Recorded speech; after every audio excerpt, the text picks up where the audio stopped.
रवींद्र चव्हाण साहेब, अभिनंदन तुमचं. फार फार तुमच्या नेतृत्वामध्ये संपूर्ण महाराष्ट्रात मिळालेला जो विजय आहे तो नेत्रदीपक अशा प्रकारचा विजय आहे. त्यामुळे तुम्हाला तुमचं मनापासून अभिनंदन.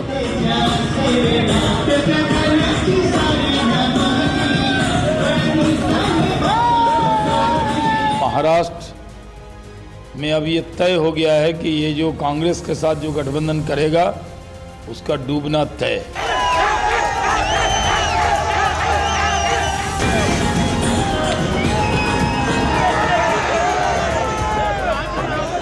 सारी सीटें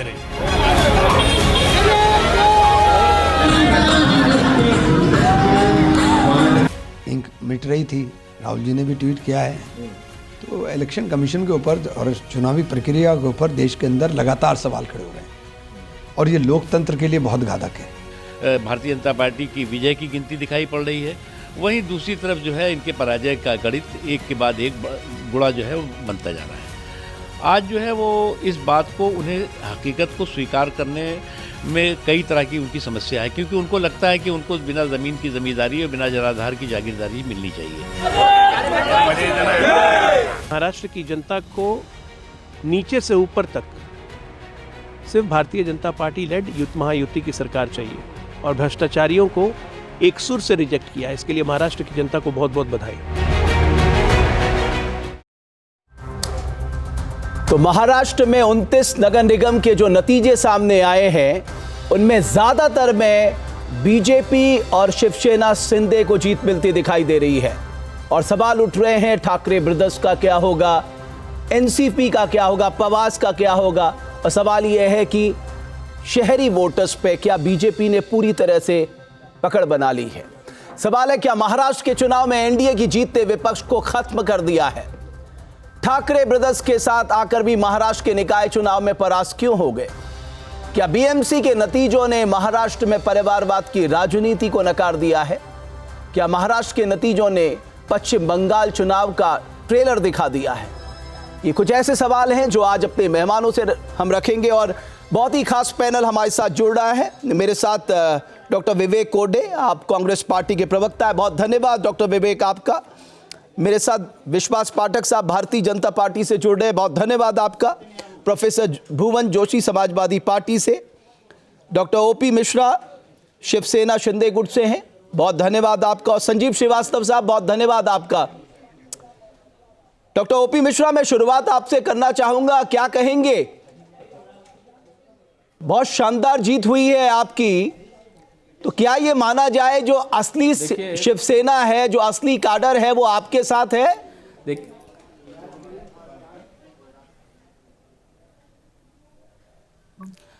देखिए, हम तो बहुत पहले से कहते आए हैं कि असली शिवसेना तो हम ही हैं. आदरणीय बाला साहब ठाकरे जी के विचारों को आगे ले जाने का काम हमारे नेता आदरणीय एकनाथ शिंदे साहब शुरू से कर रहे हैं और उस चीज़ को उन्होंने कभी छोड़ा नहीं. उन्हीं के पुत्र श्री उद्धव जी, देखिए मतलब सत्ता के लालच में कहाँ से कहाँ पहुँच गए. उन्होंने आदरणीय बाला साहब ठाकरे जी के विचारों को त्यागा और उनका क्या हर्ष है वो आज सबके सामने है. तो निश्चित रूप से असली शिवसेना हम थे, हैं और रहेंगे. हम ही हैं असली शिवसेना. उन्होंने सिर्फ एक दिखावा कर रखा है. आज तक हिंदुत्व पे क्या काम किया है आप बताएं. हिंदुत्व को जोड़ने नहीं तोड़ने का काम करते हैं ये लोग. प्रवासी भारतीयों के ऊपर जितना अत्याचार ठाकरे बंधुओं के कारण किया गया, ठाकरे बंधु मतलब उद्धव ठाकरे और राज ठाकरे से मेरा तात्पर्य है, उसका नतीजा आपने देखा. हिंदुओं में फूट डालना, हिंदुओं को ही प्रताड़ित करवाना भाषा के नाम पे. तो ये तो उन्होंने बहुत गंदा काम किया है. कौन सा ये बिल्कुल ये विश्वास, बिल्कुल बिल्कुल मिश्रा साहब आपने सही कहा. मैं आता हूं आपके पास. विश्वास पाठक साहब, आपको लगता है कि ये 3-4 साल जो आपने बीएमसी में एडमिनिस्ट्रेटर तय किए और पूरी रणनीति तैयार की इन 4 साल में, उसका फल आज आपके सामने दिखाई दे रहा है. नहीं, हम ऐसा नहीं कह सकते कि उस प्रकार से हमने रणनीति तैयार की. देखिए, यहाँ पर बहुत साफ साफ था. एक तरफ महायुति, हम लोग और बीजेपी और एकनाथ शिंदे की सरकार ने मिलके हमने डेवलपमेंट के इतने काम किया, मुंबई में इतने काम किया कि एक तरफ हमारा डेवलपमेंट का एजेंडा था और दूसरी तरफ ऐसे दो बिछड़े भाई जो 20 साल पहले बिछड़ गए, क्यों बिछड़ गए आज तक मालूम नहीं, अभी क्यों इकट्ठा आ गए वो भी मालूम नहीं। तो जब उनके पूरा सर्वाइवल का सवाल था तो वो इकट्ठा आ गए और इकट्ठा आने के बाद में हाफ हार्टेड अटेम्प्ट किया। 8 दिन में कोई मुंबई की चुनाव जीत सकते हैं, और उन्होंने वही इमोशनल कार्ड खेला कि मराठी मानुस मुंबई को महाराष्ट्र तोड़ने नहीं देंगे, इस प्रकार की जो बातें की, और उन्होंने जो रसमलाई वगैरह समान इस प्रकार की जो बातें की, आज की जनता को ये पसंद नहीं है, यूथ इसको नहीं बिल्कुल नकारता है। इसलिए हमें जो ये जीत हुई है उसका कारण यही है कि लोगों को ट्रिपल इंजन की सरकार चाहिए। डबल इंजन के माध्यम से महाराष्ट्र ने क्या क्या किया है, 1 ट्रिलियन की इकोनॉमी कैसी बनी है, ये सब देखा है। इसलिए अभी बारी मुंबई की है, हमको चुन के दिया है, हमारी जिम्मेदारी भी बढ़ गई है, हम बड़े विनम्रता से चलिए जीत स्वीकार करके अच्छा कल से काम विश्वास करने पाठक को साहब, चालू कर पहले देंगे। आप लोग कहते थे आप डबल इंजन की सरकार के फायदे हैं, अभी मैं देख रहा हूं ट्रिपल इंजन के फायदे सुनाने आप लोग लग जाते हैं, और कई जगह तो मुझे लग रहा है ट्रिपल इंजन ऑलरेडी है। कोई मॉडल अगर आपके दिमाग में आएगा, मैं कुछ देर में आऊंगा, बताइएगा कि ट्रिपल इंजन का ये बड़ा शानदार मॉडल है, बाकी जगह भी रेप्लिकेट किया जा सकता है। लेकिन संजीव श्रीवास्तव साहब बहुत धन्यवाद, पहले तो बहुत लंबे समय बाद आप देख रहे हैं, मुझे बड़ा अच्छा लग रहा है। सर मुझे बताइए, आपके नजर में पहले क्या आपको लग रहा है कि आपको क्या लग रहा है कौन से वो फैक्टर्स हैं वो सीधे सीधे बीजेपी और शिवसेना शिंदे गुट के पक्ष में गए हैं और नतीजे उनके पक्ष में जाते दिखाई दे रहे हैं? देखिए बहुत सारे फैक्टर्स हैं और उसमें से प्रमुख बात यह है कि 2024 के लोकसभा चुनावों के बाद जब बीजेपी को एक बैकफुट पे आई थी बीजेपी और सेटबैक लगा था, उसके बाद से लगातार आप कड़ी देखिए, एक के बाद एक, हरियाणा, महाराष्ट्र, फिर दिल्ली, बिहार साल के अंत में 2025 के, तो एक झड़ी सी है उनकी विजय की। और हर एक जीत के बाद जो ऑपोजिशन है, विपक्ष है, वो ज़्यादा डिमोरलाइज, ज़्यादा फ्रेगमेंटेड, ज़्यादा जैसे बिखराव उसमें दिख रहा है। तो जहां एक तरफ पूरी रणनीति है, सुनियोजित ढंग से चुनाव की बिसात बिछाई जाती है, अलायंस बनाए जाते हैं, एक कैंपेन मॉडल तैयार किया जाता है, वहीं दूसरी तरफ उसका पूर्णतः अभाव। ये सब फैक्टर्स मिलके, और कहीं ना कहीं ये जो सारी बातें हैं, देवेंद्र फडणवीस का नेतृत्व राज्य के स्तर पे और मोदी सरकार का नेतृत्व राष्ट्र के स्तर पे, ये ट्रिपल इंजन की बातें, जो मुंबई में इंफ्रास्ट्रक्चर के काम हुए, अटल सेतु से लेके कोस्टल रोड, मेट्रो तक, इन सब बातें ये भी उतना ही महत्व रखती हैं जितना कि जनता का विपक्ष से मोह भंग होना। तो दोनों फैक्टर्स मिलके ये नतीजा आपके सामने है कि 30 साल बाद अब बीएमसी में सत्ता परिवर्तन होने जा रहा है। ठाकरे का वजूद कहीं और समाप्त तो नहीं कहना चाहिए हार के साथ, आप देखिए Devendra Fadnavis brand of politics भी बहुत मजबूत हुई है महाराष्ट्र में, और आप अगर दिल्ली में किसी और को चाणक्य कहते हैं तो मुझे लगता है महाराष्ट्र के असली चाणक्य तो देवेंद्र फडणवीस ही हैं, क्योंकि जिस तरह से उन्होंने अलाइनमेंट किया और जहां जहां उन्होंने काम किया उन्होंने परफॉर्मेंस दिखा दी है।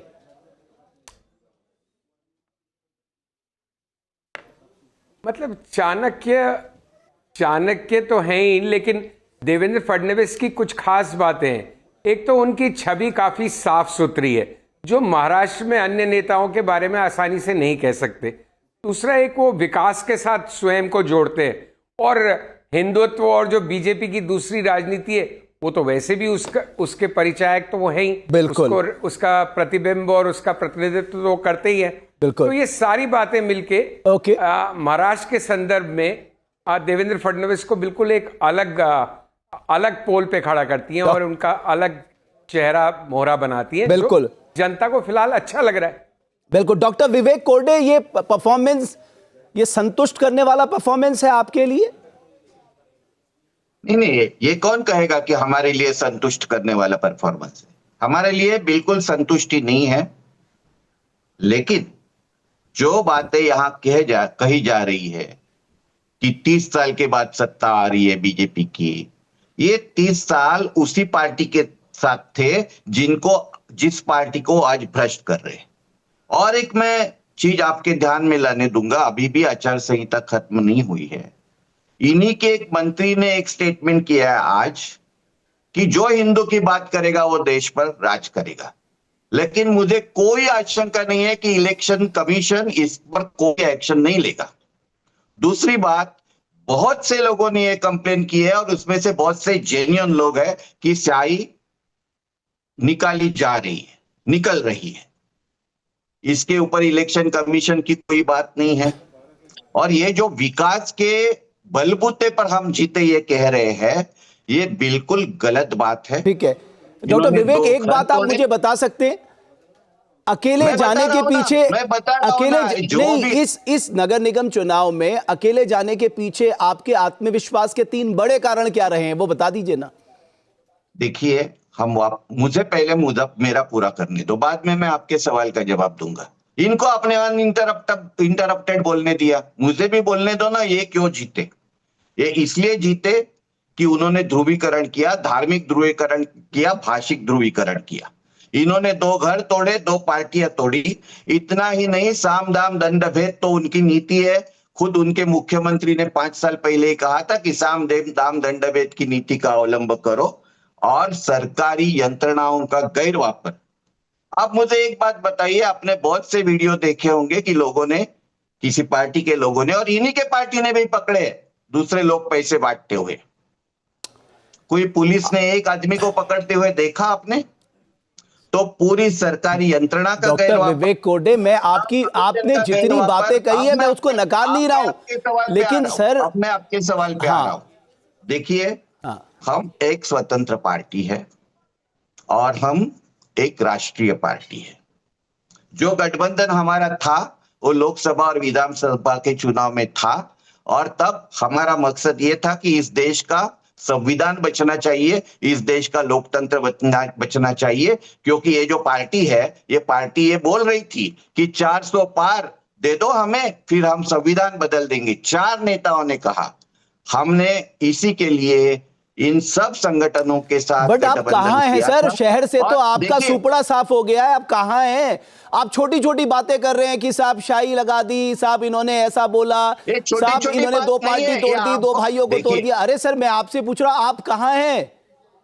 एक के बाद एक आपके सामने दूसरी पार्टी जीत पे जीत दर्ज करती जा रही है। आपसे उन्हीं बातों को खोज रहे हैं साहब जो आपके पक्ष में जाते हैं। आप कहाँ हैं? शहरी मतदाताओं ने एक तरह से आपको रिजेक्ट कर दिया है। आप क्या चाहते हैं? आप इनके जैसा ध्रुवीकरण करें? नहीं, मैं ये चाहता हूं कि आप जो कह रहे हैं सबसे पुरानी पार्टी की इतनी खराब और खस्ता हालत कैसे हो गई आज, मैं ये जानना चाहता हूं। पता है ना आपको कि ये जो जाति की राजनीति है, ये धर्म की राजनीति है, उसमें हमारे हाथ हमने गंदे नहीं किए। हम आज भी सब धर्म के लिए खड़े हैं, और आज नहीं तो कल लोग जानेंगे कि ये अपने को आपस में फूट डालकर 1 या 2 सर, आपके ऊपर तो सबसे ज्यादा तुष्टीकरण के आरोप लगते हैं। बहरहाल मैं बाद में आऊंगा। अरे आरोप लगाने से क्या होता है? एक उदाहरण दे दो ना हमें, किसका तुष्टीकरण किया, बोलिए ना। आप बीजेपी के स्वर में स्वर क्यों मिला रहे हैं? अब उदाहरण के साथ बोलिए किसका तुष्टीकरण किया। आपने तुष्टीकरण नहीं किया है क्या? नहीं, एक मिनट, क्या कांग्रेस ने तुष्टीकरण की राजनीति नहीं करी है क्या? शुरू से ही तुष्टीकरण की राजनीति करी है आपने। गरीब के लिए राजनीति की है, उससे अगर किसको आप बताइए ना, आपने सिर्फ और सिर्फ गरीब की राजनीति करना, पिछड़े की राजनीति करने को अगर आप तुष्टीकरण समझते हैं, देखिए, तो कांग्रेस ने शुरू से ही जाति की राजनीति करी है, संप्रदाय की राजनीति करी है। इन्होंने हिंदुओं के बीच में अलगाव का बीज बोया है, हिंदुओं को जातियों में बांटने का काम कांग्रेस ने किया है। कैसे ये बोल रहे हैं कि हमने जाति की राजनीति नहीं करी, हमने धर्म की राजनीति नहीं करी है? कब कहीं किया है आपने? तो आजादी के साथ ही, आजादी के पहले से हम कभी जात के नाम पर वोट मांगने कैसे नहीं मांगे? आप बोलिए ना। अरे आपने हिंदुओं को मांगने गए थे, वो जरा बताइए ना हमें। अरे जो धर्म के नाम पे आपने नहीं मांगा है क्या? नहीं, आपने धर्म के नाम पे मांगा या नहीं मांगा, ये बताइए। आप जरा मेरा सुनिए। इस्लाम का तुष्टीकरण किसने किया? अरे क्या किया वो तो बताइए ना। क्या? नहीं, मैंने आपका बहुत सुना है, मैंने आपका बहुत सुना है। आप पहले हमारी सुनिए। आपने धर्म के नाम पे राजनीति 1947 के पहले से शुरू कर दी। आप कहते हैं हमने धर्म की राजनीति नहीं करी। आप बताइए वो 47 के पहले आप क्या बताइए राजनीति ना, की आपने पुष्टिकरण की? 1947 से पहले धर्म की अरे राजनीति शुरू कर दी। जो मुस्लिम लीग के किसने किया? साथ सरकार बना रहे थे उनको आप हिंदुओं का तुष्टिकरण की आप सर्टिफिकेट लोगों दे ने शुरू करी रहे ना। और जो पूरे देश के लिए लड़ रहे थे उनको बोल रहे हैं हम तुष्टिकरण कर रहे हैं। आप कैसी बात करते हैं? ठीक है कोर्टे साहब, सवाल इस बात का नहीं है, लेकिन ये सच में ये बहुत गंभीर मामला है और कांग्रेस को इंट्रोस्पेक्ट तो करना पड़ेगा ही। आप ये जो बातें कह के कि साहब आप शहरों में नहीं है, आप गांव में नहीं है, तो साहब देश की सबसे बड़ी पार्टी को हो क्या गया? हर कोई यही सवाल कर रहा है, कहां है देश की सबसे बड़ी पार्टी? एक दौर में जो महाराष्ट्र में आपका राज हुआ करता था, कहां है आज? मुझे बताइए। जो विभाजन की राजनीति चल रही है, और डॉक्टर प्रोफेसर भुवन, ओके डॉक्टर प्रोफेसर भुवन जोशी, आप लोगों को भी डरा रहा होगा ये साहब, ये जो लगातार एक जीत होती जा रही है बीजेपी की। देखिए बिहार के बाद अब यहाँ के रिजल्ट आ गए, आप लोगों को तो डर लग रहा होगा कि यूपी में हमारे साथ क्या होगा।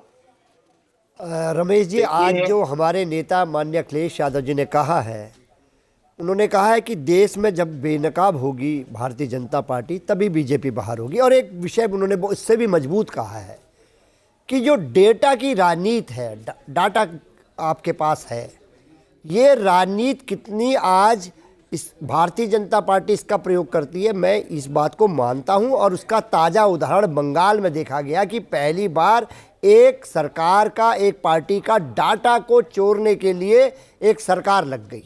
यह डाटा कितना इंपॉर्टेंट है इन लोगों के लिए, ये आज हमको समझना पड़ेगा कि भारतीय जनता पार्टी डाटा के मामले में आगे है और भारतीय जनता पार्टी को उसी तो आप अपना डाटा छुपा के रखना, पता लगे चुनाव से पहले आपके यहाँ भी डाटा चला गया। बहुत अच्छी बात कही रमेश जी, आपने बिल्कुल सही कहा। और एक राजनीतिक उसका छात्र होने के कारण जो मैं अनुभव कर पा रहा हूँ ये चुनाव के परिणाम को, तो मुझे ऐसा लग रहा है कि विपक्षी वोटों का भी बंटवारा हुआ। अगर गठबंधन के तहत हम सब अखिलेश यादव जी की बात कर रहे हैं, जालीदार टोपी लगा के सर, मैंने बड़ी विनम्रता से आपको सुना, मैंने बड़ी विनम्रता से आपको सुना। मुझे आपके विचार अच्छे लगे ना लगे वो विषय नहीं है, मैंने सुना, आप भी सुन लीजिए कम से कम। नहीं मैं भी सुन रहा हूं, लेकिन कुछ गलत तथ्य आप बार-बार दे रहे हैं ना भाई, यही लिहाज कर लीजिए। उत्तर प्रदेश में हम आपसे बड़ी पार्टी है, यही लिहाज कर लीजिए सर, यही लिहाज कर लीजिए, हम आपसे बड़ी पार्टी है उत्तर प्रदेश की। मैं आपको कहना चाहता हूं उस पर हमें काम करना है। सुनिए, आप गलतफहमी में हैं। उत्तर प्रदेश में आप हमसे नहीं, हम पहली बात यह है कि हमारा जो गठबंधन है ना, ठीक है ना, एनडीए गठबंधन में हम किसी पार्टी विशेष की बात नहीं करते, हम सिर्फ एनडीए गठबंधन है। आप गलतफहमी में हैं भाई साहब, इसीलिए हमारा रिजल्ट ये है। इसी और आप लोग वो चीज नहीं सोचते हो। आप तो गठबंधन में रहने के बावजूद हम कांग्रेस देना चाहता हूं, सपा है। ये रमेश जी इनकी बात का जवाब देना चाहता हूं। ये देश अहंकार को पसंद नहीं करता। बड़ी विनम्रता के साथ कहना चाहता हूं, 2024 में 400 पार की हवा निकाल दी उत्तर प्रदेश ने, 80 के 80 की हवा निकाल दी। जरा आंकड़े उठा के देख लीजिएगा आप कहां पर खड़ा है और उसके पीछे क्या कारण है मैं बताना चाहता हूं। उसके पीछे कारण बताना चाहता हूं इन साथी को। हमारे पीडीए की जो ताकत है, जो पीडीए की जो ताकत है उसने आपको बताया। और जो लोकतंत्र बचाने की लड़ाई है, संविधान बचाने की लड़ाई है, देश को बचाने की लड़ाई, उत्तर प्रदेश उसके साथ खड़ा हो गया। ये देश ने देखने का काम करा। जो हमारी लड़ाई है सामाजिक न्याय की, जाति जनगणना की, उस लड़ाई ने पहले ये बताइए कि पीडीए का मतलब क्या है? अखिलेश तो पीडीए का मतलब ही बार-बार बदल दे रहे हैं। कहां पर खड़े हो आप? बड़ी बड़ी बातें हो रही थी, 80 पार की बातें हो रही थी, 400 पार की बातें। आज हम बीएमसी की बात कर ले, उत्तर प्रदेश कहां चले गए आप? अब 2027 की सोचे ना, 2027 की चिंता करिए। वो भी तो बीच में आपके नेता ने कहा ना कि डाटा की चिंता है, अपना डाटा बचा के रखिएगा। बिल्कुल, मैं सच बता रहा हूं, अगर आपको लग रहा है कि पश्चिम बंगाल में ईडी की रेड डाटा के लिए थी तो आप अपना डाटा बचा के रखिए। ये लोग तो बंगाल डाटा चोरी करने चले गए। एक मिनट, विश्वास पाठक साहब, इस पूरे चुनाव में अजीत दादा के साथ कुछ खट्टास तो नहीं बढ़ी है? इन्होंने वोटर बना दिया, अब वो निकाले। देखिए भाई साहब, मैं पहले इनके जवाब देना चाहता हूँ। कांग्रेस इतनी पुरानी पार्टी है, हमारे यहाँ कोई खटास नहीं है, आप अपना देखिए। उसके बाद अभी मुझे बात करना था, मैं तो शांत बैठा था ना, जरा सुनने का धैर्य रखो। जिस प्रकार से इनके नेता, जिनकी कोई नीति है नहीं, दिशा कुछ है नहीं, उसी प्रकार से प्रवक्ता भी अभी तक ऐसी बात कर रहे हैं। ये लोग कब सुधरेंगे? देखिए, हार तो हमने भी काफी पचाई है। जब अटल जी के समय केवल हमारे 2 सांसद आए थे, उसके बाद में हमारा एक सांसद के कारण पूरी सरकार गिर गई थी। 2019 में महाराष्ट्र में हम जीतने के बाद भी हम बेदखल किए गए, उसके बाद भी हम कभी रोए नहीं। लोकसभा में महाराष्ट्र में हमें अच्छा परिणाम नहीं मिला, हम रोए नहीं। हमने ईवीएम के ऊपर ठिकाना नहीं फोड़ा, इलेक्शन कमीशन के ऊपर ठिकाना नहीं फोड़ा और शाही के ऊपर फोड़ा नहीं। कोई 10 साल तक इन्होंने ईवीएम करके कोशिश की, जब उन्हें पता चला कि इसमें कोई मतलब है नहीं तब ये शाही पे आ गए। अरे अगर आपको चुनाव जीतना है तो थोड़ी मेहनत करो। भारतीय जनता पार्टी के जैसा संगठन है, ऐसा 24 घंटा काम करो। केवल टीवी पे आके ऐसा बकबक करोगे तो आपकी ना पार्टी बढ़ेगी ना कुछ बढ़ेगी। आपके जो नेता भी है, जब संसद में बैठना चाहिए तो भाग जाते हैं, संसद खत्म हो जाता है तो फिर रास्ते पे आ जाते हैं। पाठक साहब, अभी देखिए बीजेपी दफ्तर में जबरदस्त इस समय वहां पर सेलिब्रेशन चल रहा है, जबरदस्त चल रहा है। मुख्यमंत्री देवेंद्र और सवाल यह है विवेक कोटे साहब, आपके दफ्तर में वो दिन कब आएगा जब ऐसा सेलिब्रेशन देखने को मिलेगा? आपके कार्यकर्ताओं की तो आंखें तरस गई है ऐसा सेलिब्रेशन देखने के लिए। हर बार पटाखे बीजेपी के कार्यकर्ता जला रहे, हर बार मिठाइयां वही बांट रहे हैं। आप कब बांटेंगे मिठाई? और मिठाई जलेबी आपके यहाँ क्रैकर्स कब फायर होंगे? देखिए, मैं आपसे कहता हूं, आपने जो अपेक्षा व्यक्त की वो जल्दी पूरी हो जाने दो, ऐसी मेरी भी शुभेच्छा है। लेकिन हम जीत के लिए ना जातिवाद का आश्रय लेंगे, ना ध्रुवीकरण की राजनीति करेंगे। हमारी संविधान की जो राजनीति है वो संविधान की राजनीति जारी रहेगी और मुझे इसमें कोई आशंका नहीं है कि आज नहीं तो कल ये बीजेपी का असली चेहरा जनता के सामने आएगा। ठीक है, तो तब तक आप कह रहे हैं हम इंतजार करेंगे।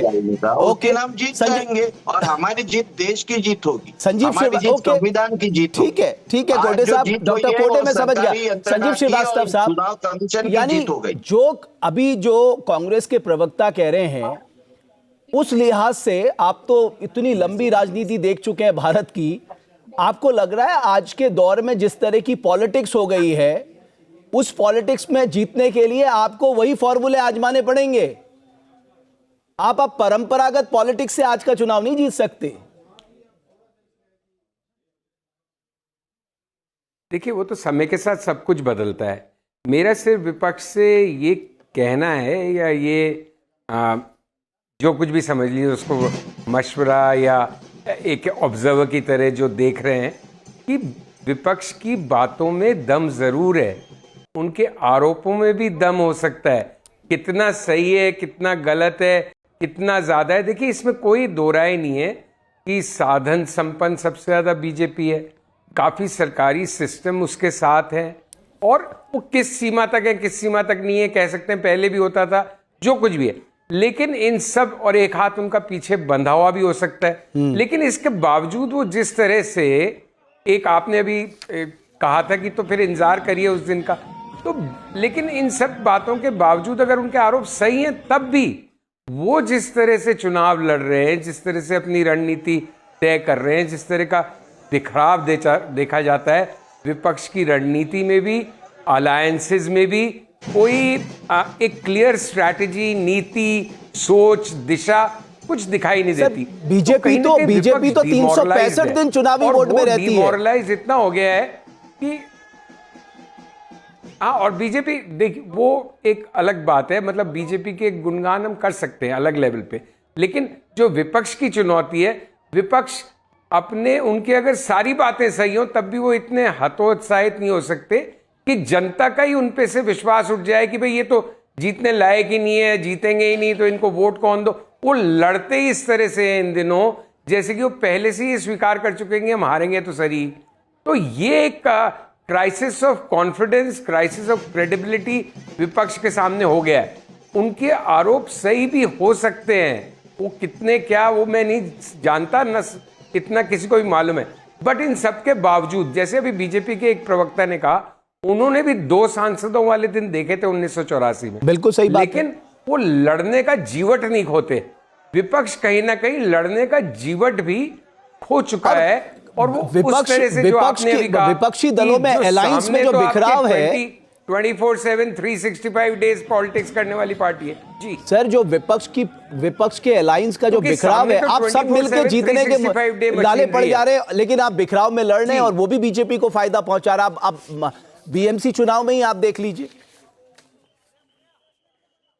जो सो कॉल इंडिया गठबंधन, अब सब लोग अलग अलग हो गए, अगर ये सब एक साथ लड़ते तब तो आप टक्कर दे पाते आज के हालात में।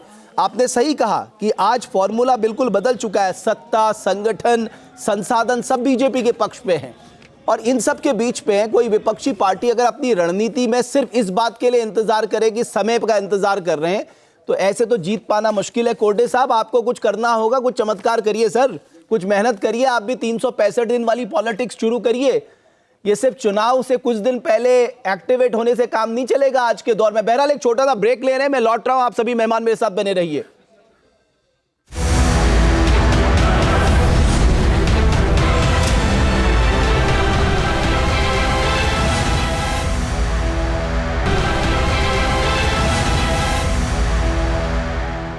महाराष्ट्र के नगर निगम चुनाव में एक बार फिर बीजेपी ने अपनी ताकत दिखा दी है और कई कांग्रेस पार्टी के साथ साथ शिवसेना, उद्धव और ठाकरे ब्रदर्स के लिए ये नतीजे क्या संकेत लेकर आए हैं और क्या ये नैरेटिव जो है वो बंगाल में भी असर करता दिखाई देगा, ये भी एक महत्वपूर्ण सवाल है।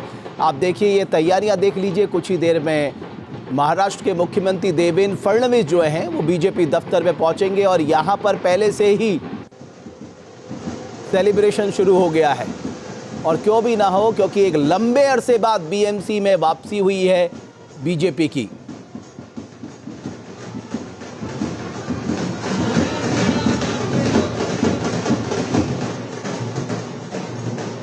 मिश्रा साहब, एक बात जो बार बार सामने आती है कि आपको लगता है कि अभी भी जो असली शिवसेना किसके पास है, इसकी लड़ाई जारी है या इस चुनाव ने ये दिखा दिया है कि असली शिवसेना का वारिस कौन है, या अभी भी थोड़ा बहुत लग रहा है आपको? बिकॉज जितना आप पार्षदों को निकाल के ले गए थे जब आपने अलग शिंदे गुट बनाया था, उतने आप जीते नहीं हैं।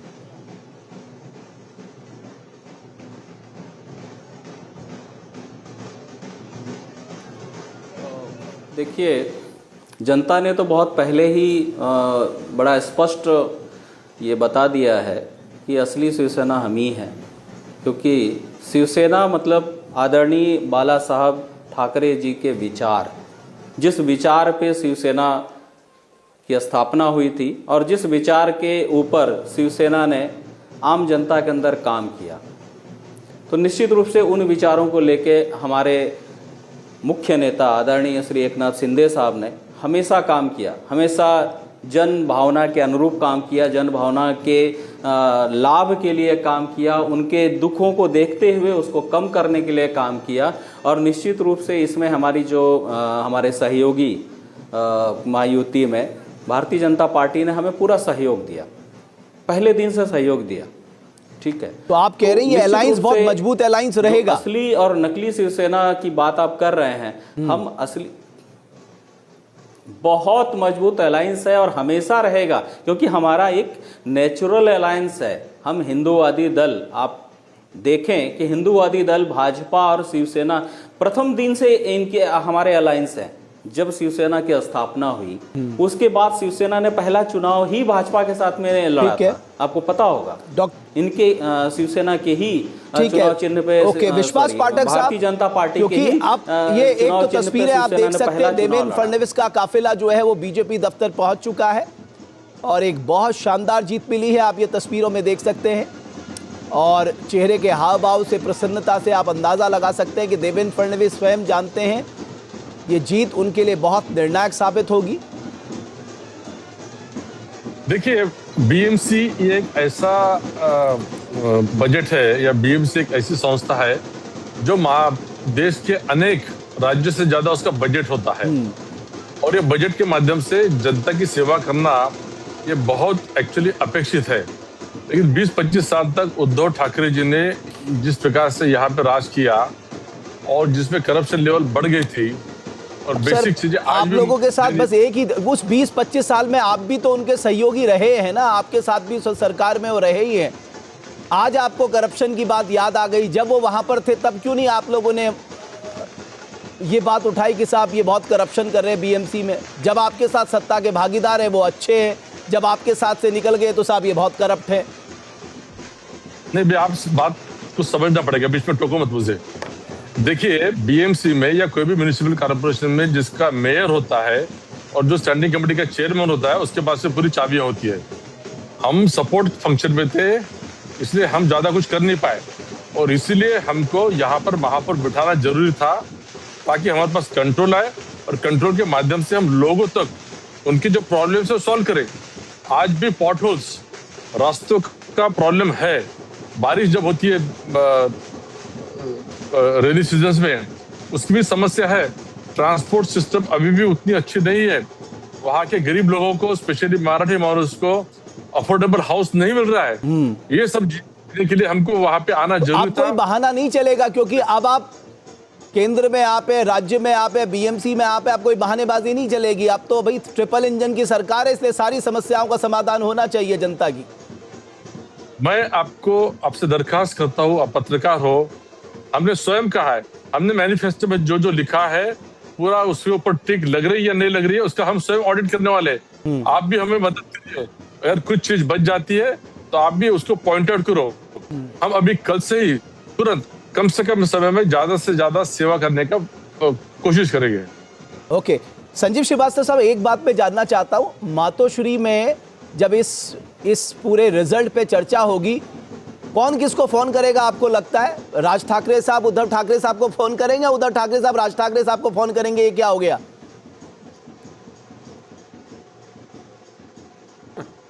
पता नहीं, दोनों एक दूसरे का फोन उठाएंगे कि भी नहीं। देखिए, इतने लंबे विवाद के बाद, इतने दूरियों के बाद, इतने तनावपूर्ण रिश्तों के बाद, एक लंबे अंतराल के बाद दोनों ये कजिन्स साथ में आए थे और उनको ये उम्मीद थी कि वो मराठी मानुस उनके पीछे एकजुट होगा और जो ठाकरे की विरासत में जो उनको लाभ मिलना था राजनीति का, वो मिलेगा।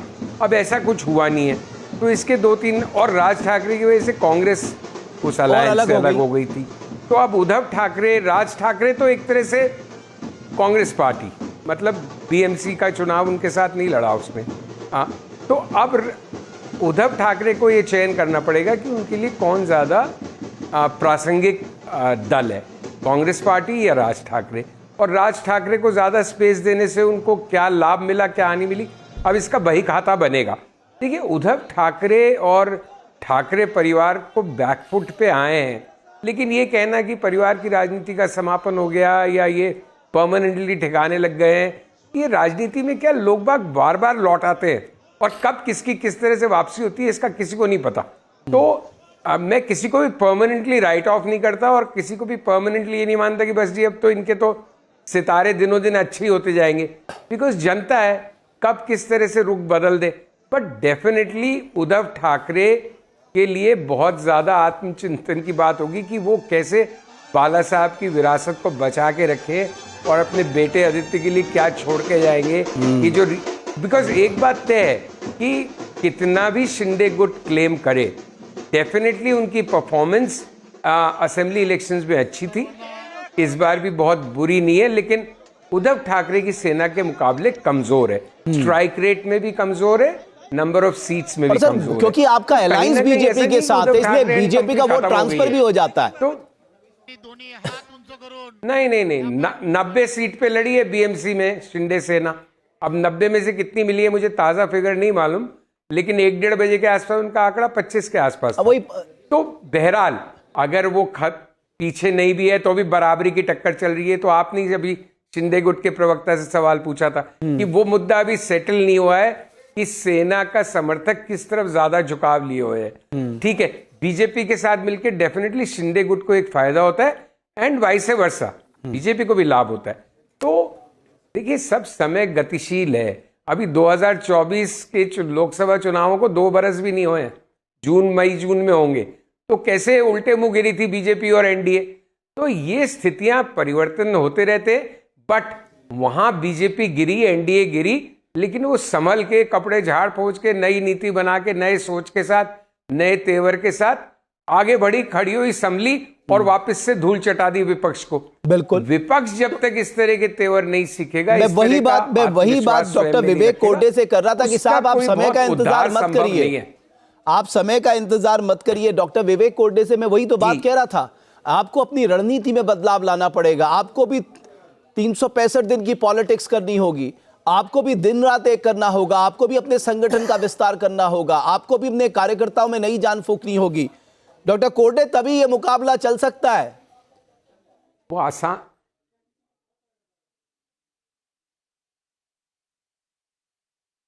आप सर अनम्यूट करिए प्लीज अपने को, डॉक्टर विवेक कोर्टे अपने को अनम्यूट करिए प्लीज।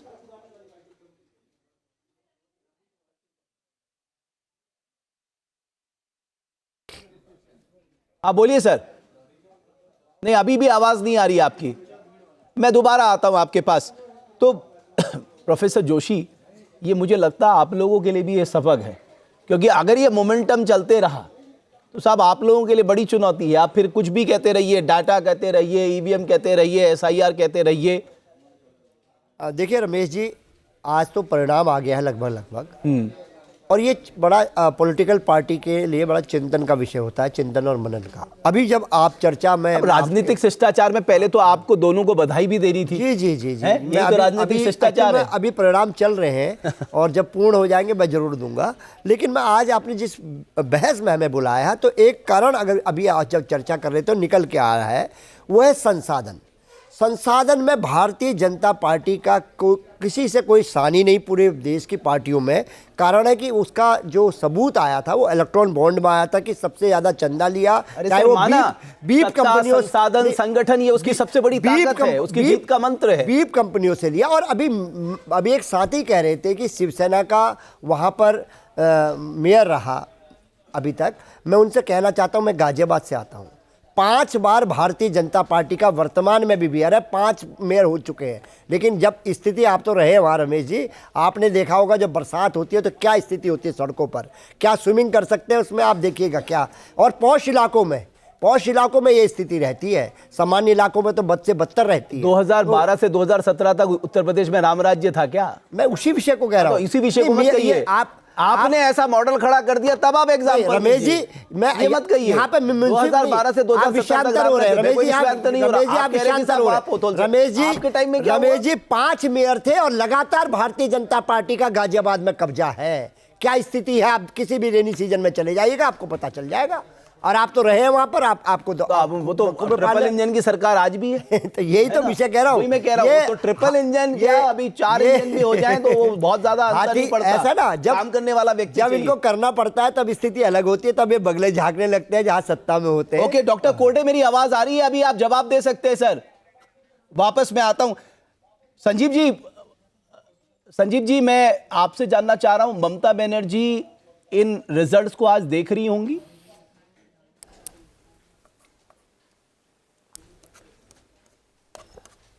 बिल्कुल देख रही होंगी ममता बनर्जी भी इस रिजल्ट को। और ममता बनर्जी पिछले कुछ दिनों से जिस तरह का घटना चक्र बंगाल में चल रहा है, आईपैक के ऑफिस पे रेड हुई है, वोटबाजी चल रही है, वो सड़क पे प्रदर्शन कर रही हैं, कहीं ना कहीं उनमें भी एक तनाव और चिंता तो दिख ही रही है।